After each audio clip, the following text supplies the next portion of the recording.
And then, there was a war in Sierra Leone. Even before we evacuated, I experienced like hearing gunshots and stuff outside of the house, like a day or two before we left Rutile. And then we just heard people running like outside. I don't think these were the rebels, but these were like soldiers who were trying to keep the rebels off. And they were shooting. I remember my uncle just telling us, me and Agnes, to get in the closet in one of our rooms, and then he was in the closet in another room. And it was just gunfire for a while, and then eventually we were able to come out, and we were gone like maybe a day or two after that. I look forward to telling this story, so let's get into it.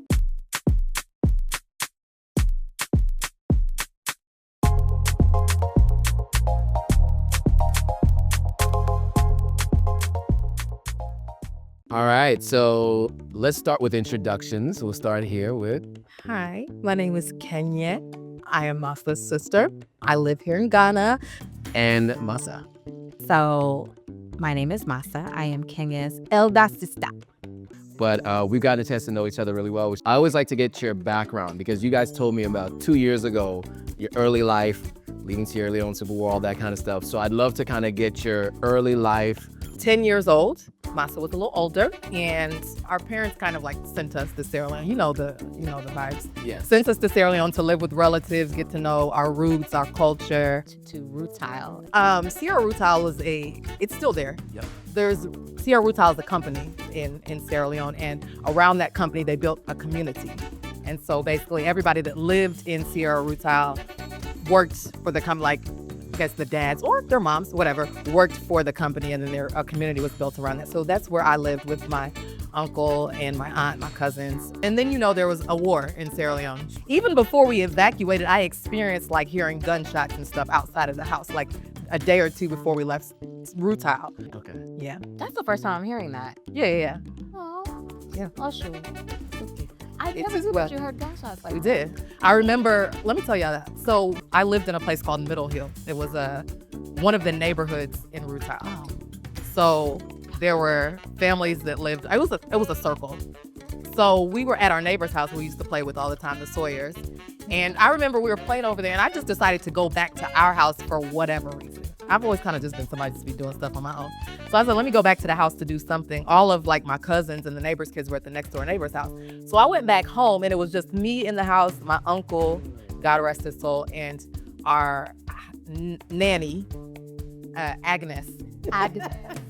So I was in there doing something, and then we just heard people running like outside. I don't think these were the rebels, but these were like soldiers who were trying to keep the rebels off. And they were shooting. I remember my uncle just telling us, me and Agnes, to get in the closet in one of our rooms, and then he was in the closet in another room. And it was just gunfire for a while, and then eventually we were able to come out, and we were gone like maybe a day or two after that. Sure. So this was by 1995. We'd been there for just about 2 years. I guess I was the main reason we kind of left Sierra Leone. The war had been going on, right? Like upline, it had been going on for years. Then the rebels basically were coming into the area, into Rutile. So we got some sort of warning. I don't even remember how the warning came, that said rebels were coming to Rutile. And so the whole community had to evacuate. So we couldn't go by road, because then we'd be basically like sitting ducks on the road with, rebels on the road. So they came up with a plan for us to be moved to Freetown in a barge. And this is one of the barges that they used to move the minerals from Rutile. It was literally a barge. I remember like climbing down a ladder to go inside. I think there were two of them for the whole community. So we all just climbed down there, and you could see the stars from inside the barge. And we were just basically like floating on the water around the coastline of Sierra Leone. I think it took a day or two. We got to Freetown. I remember touching ground in Freetown. My dad happened to be in Sierra Leone at the time, because he's always gone back and forth from the U.S. to Sierra Leone.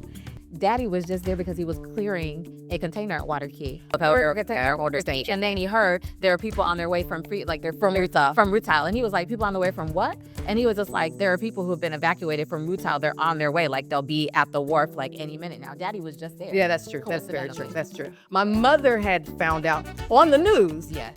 So she's calling Freetown. The communication was disjointed. Yeah. So she's calling Freetown, like on CNN, I'm seeing right now that rebels are attacking Sierra Rutile and they had to evacuate. And everybody in Freetown is like, what are you talking about? Like, we're chilling, everything's good. So she knew in the US, people in the country actually didn't know. So we're just floating on the Atlantic, hoping that we make it, being pushed by like a tugboat in a barge. We get there. My dad, like Masa said, he happened to be there. He was clearing a container. I remember my aunt, who I lived with, she made sure that we, got there safely. I remember as soon as we stepped off, she just fainted. Like, it was such a traumatic and scary experience. So that was my experience in Freetown. Then about probably a month later, we got on one of the last flights for American citizens to go back to the U.S. So I, Masa, and our eldest sister, we flew by ourselves back to Chicago.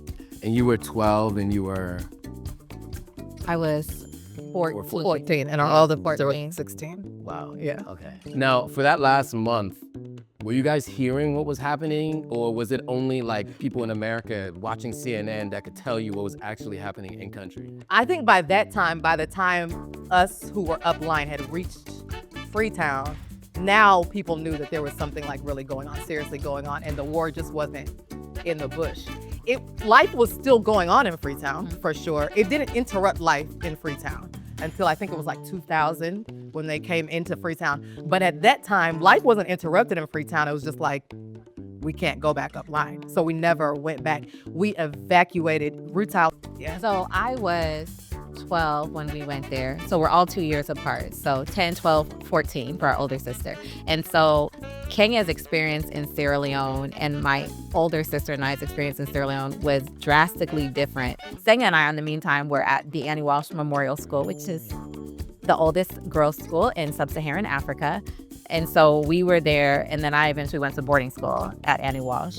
And so just a very different existence. But no, I just remember my mom started calling, and she didn't call. I'm talking about this lady would stay on the phone sobbing. She would call us frantically. And this is when you had to buy minutes, right? Calling cards. And so I just remember, I remember when we got back to the U.S., my mom being very, very stressed out about her phone bill, because the phone bill was like $2,000 or something, because she would just call sobbing because of what she saw on CNN. And we're like, Mommy, it's propaganda. That's fake news. It's not real. We're still here. We were still going to school. Life was just as normal until one day we're at school at Annie Walsh, just a normal day. This is after Kenye and them had been evacuated from Rutile. And my aunt and my dad came and got us, very stern. They were very serious. And I didn't really know what was going on. They didn't explain what was going on. But what ended up happening is they took us straight from Annie Walsh, straight to the American Embassy. We were standing at the American Embassy, obviously getting signed up for this flight, the evacuation flights that they have out of war zones. And then within a couple of days, we were on that flight and we were gone. So I didn't say goodbye. I left my bear. Remember Bobo the blue bear? I do, actually. Very upset about about that, because I didn't say goodbye to anybody. Didn't say goodbye to anyone. Yeah. We were just gone. Very different experiences. Yeah. Very different. Yeah, and I wanted to touch on that because I don't think for many people, they don't hear much from people who had to evacuate during that time.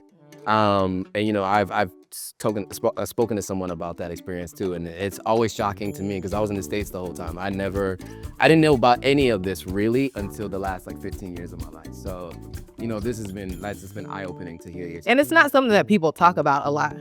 It's suppressed in Sierra Leone, right? It's suppressed in Sierra Leone. It's just suppressed, I think, aggression, trauma, sadness, disappointed, wasted dreams. There's just a lot of disappointment and I think depression that exhibits itself as aggression in Sierra Leoneans. And one of the major things is imagine Kenye got out at the beginning of the war. Kenye got out at the very beginning of the war, and then it impacted the way that she grew. Imagine people who had to live through the entire war, things that they saw. see the entire things that they saw, their actual villages where they were born and raised, where their grandmothers and great-grandmothers and great-great-grandmothers were born and raised, leveled down to the ground, and then they never got to go back. So now you're living in Freetown, and your home is just a memory, right? And then you never got any therapy.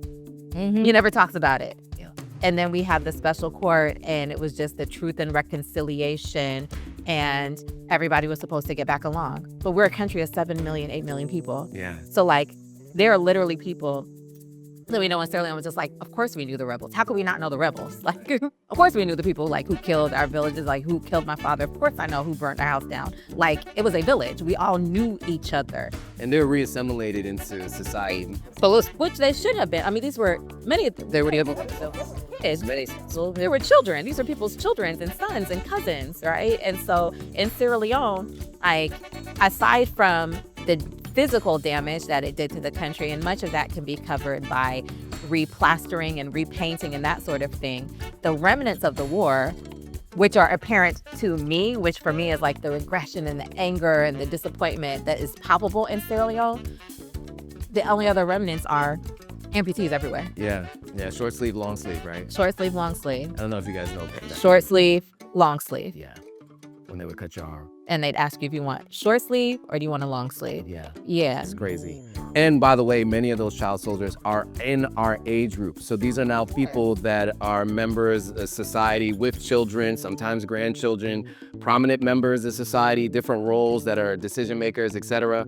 Or just people who've never gotten, out of their own way. But that's who those people are, and that's the age range they are. So just kind of keeping that in perspective, they're all people that are basically in their 40s, right? 40s and early 50s.